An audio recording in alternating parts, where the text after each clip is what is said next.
नमस्कार, मी मंगेश वानखडे, जिल्हा परिषद उच्च प्राथमिक शाळा नांदुरा बुद्रुक, पंचायत समिती बाबुळगाव, जिल्हा यवतमाळ. आपले स्वागत. आपण दररोज बोलताना अनेक शब्द वापरतो. त्या शब्दांच्या जाती, प्रकार कोणते ते आता आपण पाहणार आहोत. व्याकरण शब्दांच्या जाती. शब्दांच्या जाती या 8 आहेत. यापैकी नाम, सर्वनाम, विशेषण, क्रियापद याबद्दल आपण आता माहिती पाहणार आहोत. नाम म्हणजे एखाद्या वस्तूचे, व्यक्तीचे, ठिकाणाचे ठेवलेले नाव. उदाहरणार्थ विजय, राधिका, वेदिका, नांदुरा इत्यादी. वारंवार नावाचा उल्लेख टाळण्यासाठी नावाच्या ऐवजी आपण जो शब्द वापरतो त्याला सर्वनाम असे म्हणतात. उदाहरणार्थ हा, तो, ते, त्याला इत्यादी.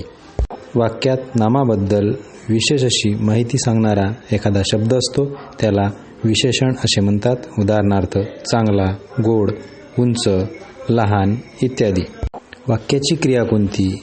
ही क्रिया सांगणारा वाक्यामध्ये असणारा शब्द म्हणजे क्रियापद होय. उदाहरणार्थ चढणे, धावणे, बसणे, थांबणे इत्यादी. आता आपण पूर्ण वाक्य घेऊन त्यामध्ये हे 4ही प्रकार पाहू. देवानंद हा हुशार मुलगा आहे. यामध्ये देवानंद नाम, हा सर्वनाम, हुशार विशेषण आणि आहे क्रियापद. धन्यवाद.